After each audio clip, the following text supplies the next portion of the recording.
Diane Diao, et nous en venons à notre deuxième invité, M. Amadou Seck, qui est le président de l'Union des prestataires, des industriels et commerçants du Sénégal. Bonsoir M. Seck et merci d'être avec nous. Bonsoir.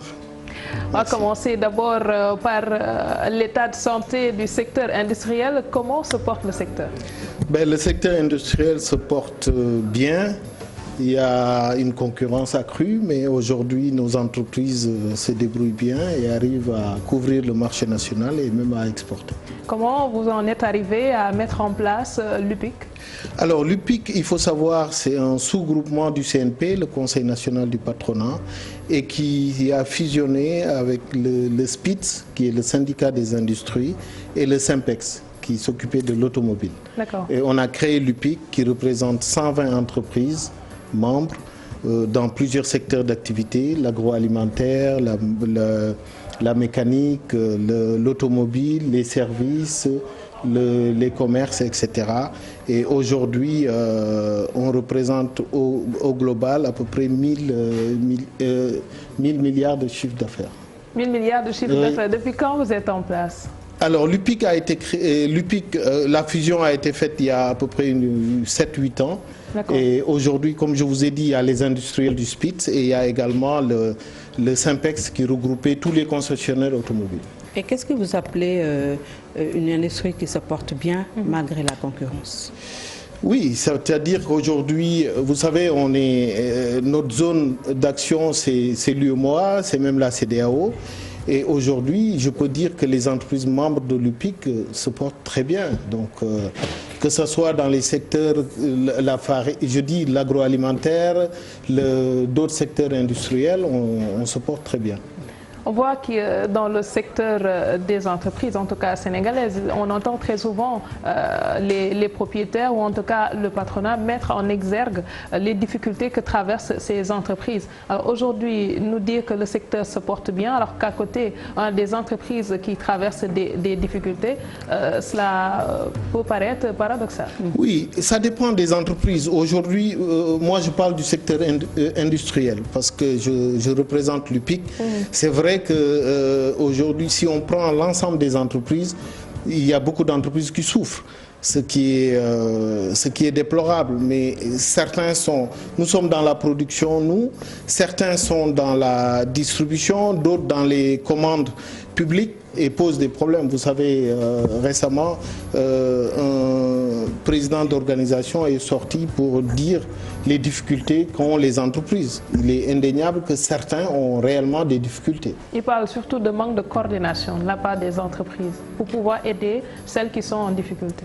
Oui, je pense qu'aujourd'hui, les autres entreprises ne peuvent pas aujourd'hui aider les entreprises qui sont en difficulté. Par contre, regroupés à une association, on peut défendre les intérêts des entreprises. C'est ce que fait l'UPIC et je vous dis pas plus tard que ce matin, nous avons initié un dialogue public-privé avec le ministère de l'Industrie et du déploiement industriel des petites et moyennes industries. Et l'objectif de ce déjeuner, c'était pour discuter avec les pouvoirs publics et trouver des solutions pour nos entreprises. Parmi ces solutions, il y a l'absence de financement, surtout pour les PME-PMI. Comment ils font pour s'en sortir et est-ce qu'ils bénéficient de votre soutien par rapport à tout ça? Aujourd'hui, c'est vrai que la plupart des entreprises africaines ont des problèmes de financement.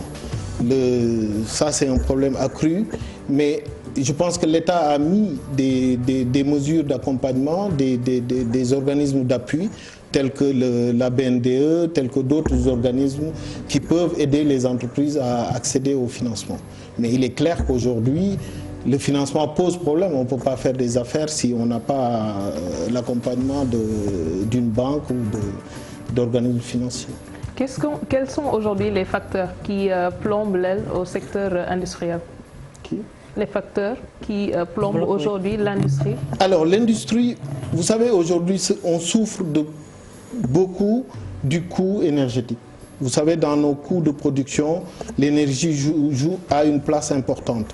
Et nous espérons que la réduction du coût de l'énergie nous permettra d'obtenir des produits qui sont plus compétitifs et qui... Dernièrement, on parle plutôt de hausse du prix de l'électricité. Oui, actuellement, mais vous savez, on a en vue, vous savez, la découverte du pétrole et du gaz.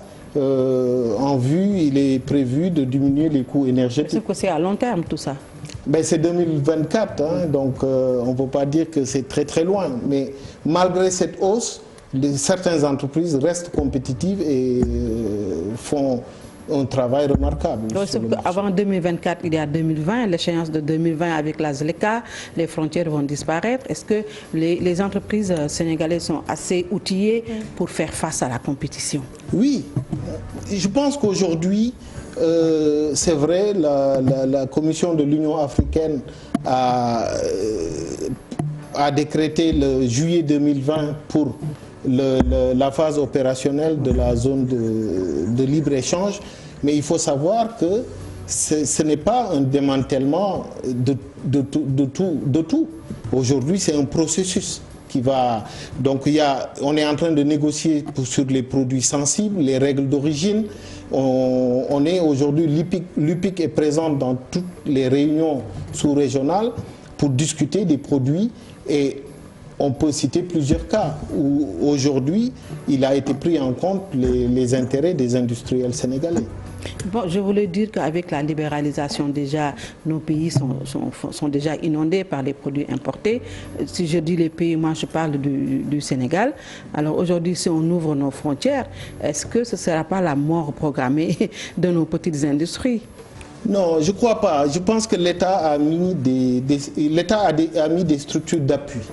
Aujourd'hui, vous voyez, on a parlé du financement, le bureau de mise à niveau, qui au départ, c'était une mise à niveau continentale. On est plusieurs entreprises sénégalaises à accéder à cette mise à niveau. Et c'était géré au niveau de l'UEMOA. Et après, ça a été un tel succès qu'il y a eu la mise à niveau nationale. Donc, nous, les industriels, on n'a pas attendu la phase opérationnelle pour être compétitifs. Donc, la mise à niveau locale, on a aujourd'hui plusieurs industries qui ont bénéficié de cette mise à niveau et qui travaillent correctement et qui exportent. Oui. Moi, je suis directeur général d'une industrie qui, sans l'exportation, n'aurait pas cette dimension. Qu'est-ce que vous exportez? Qu'est-ce que vous exportez? Ben, j'exporte des solutions technologiques dans l'agroalimentaire pour les utilisateurs de farine. Et aujourd'hui, c'est un marché. Moi, je vais au Mali, au Burkina, au Niger, mais j'ai des concurrents, pas uniquement africains, j'ai des concurrents français, belges, allemands, etc. Et on est compétitifs. Au contraire, je pense qu'en 2020, nous avons des objectifs pour encore accroître notre capacité de production et s'exporter. J'ai bénéficié, je fais partie des premières entreprises à bénéficier de la mise à niveau continentale et en plus bénéficier de la mise à niveau locale qui nous a permis d'être certifiés ISO et de pouvoir attaquer des marchés comme le Ghana, etc. et d'autres. Donc pour moi, la zone de libre-échange, c'est des opportunités. Un marché de 1,2 milliard, je pense que, certes, il y a des menaces, mais c'est la loi des affaires. Il faut se maintenir et être bon. Quelles sont aujourd'hui les opportunités que peuvent tirer, disons, les entreprises sénégalaises de ce marché africain?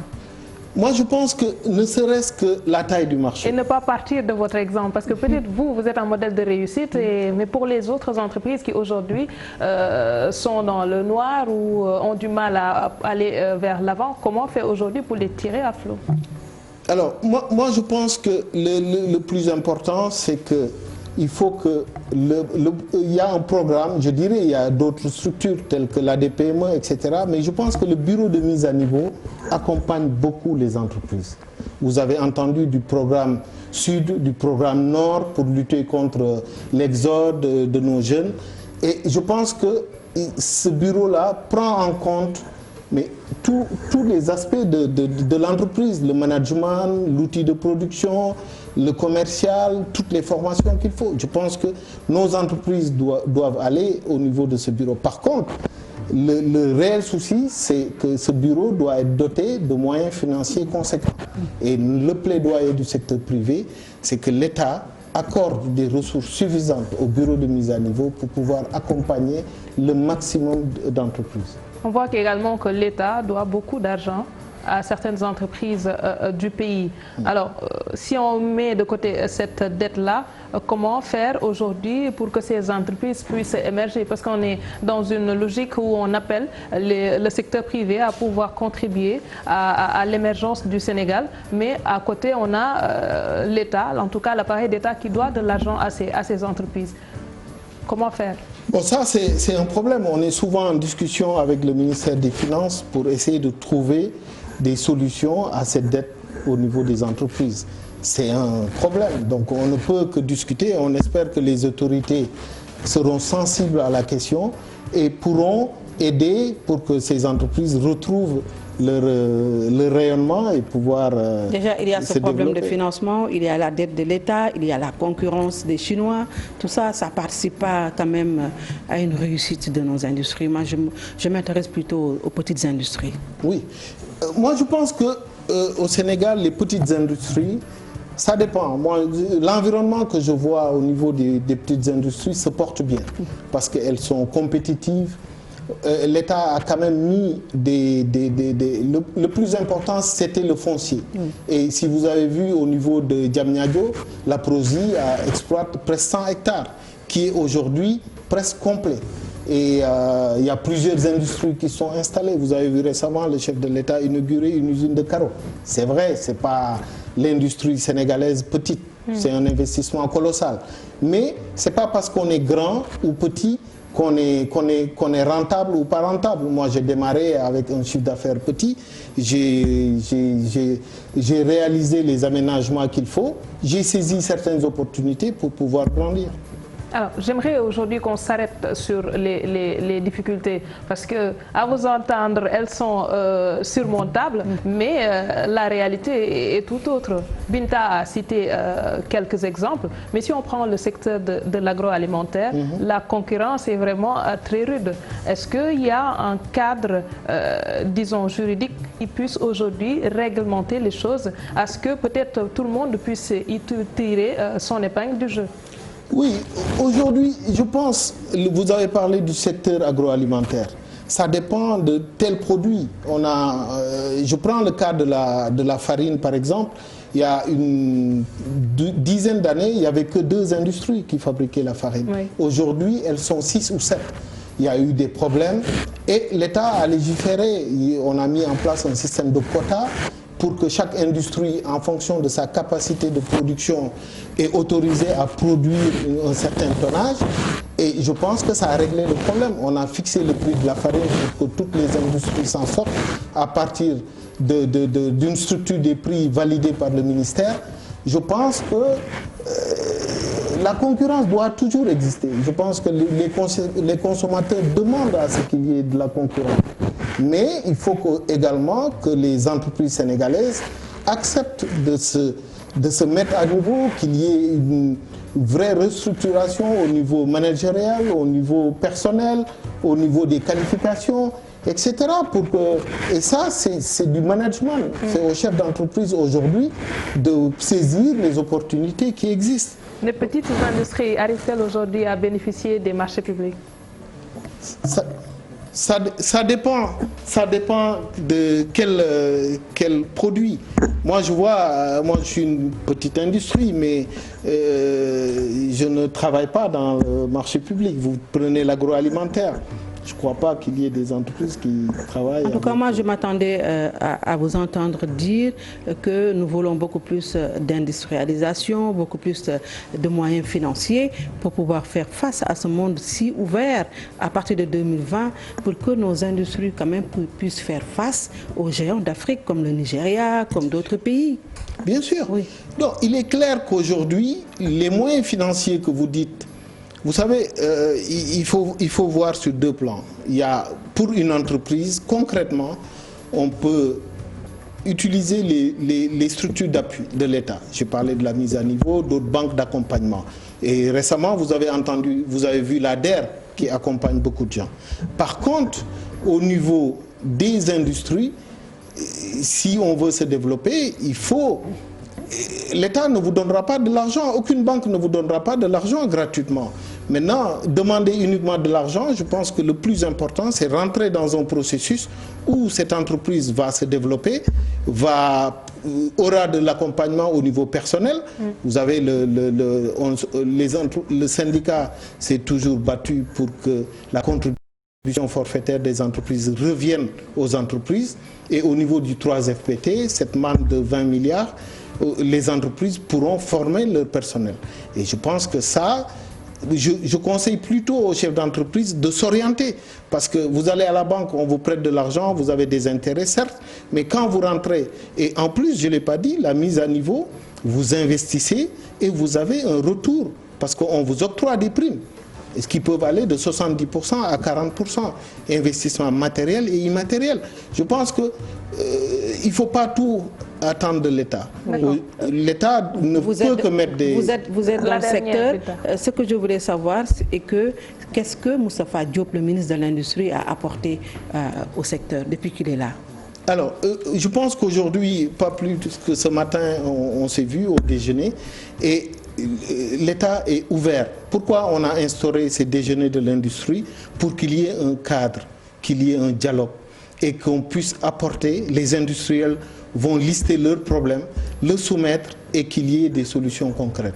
Donc je pense que l'État ne peut qu'être à l'écoute des industries, des entreprises. C'est à nous, industries, de proposer et de dire nous voulons tel. Je viens de vous dire que le plaidoyer, c'est que l'État accorde des ressources substantielles au bureau de mise à niveau, parce que ces fonds vont aller directement aux entreprises. J'ai parlé du 3FPT de 20 milliards qui va aller dans la formation. Pour moi, ces leviers sont plus importants. Merci beaucoup, Monsieur Amadou Seck, le président de l'UPIC, l'Union des prestataires, des industriels et commerçants du Sénégal. Merci également à Binta Diallo et à vous qui nous suivez de partout. On se donne rendez-vous demain pour le dernier numéro de la semaine. Excellente soirée en compagnie d'un programme. Merci.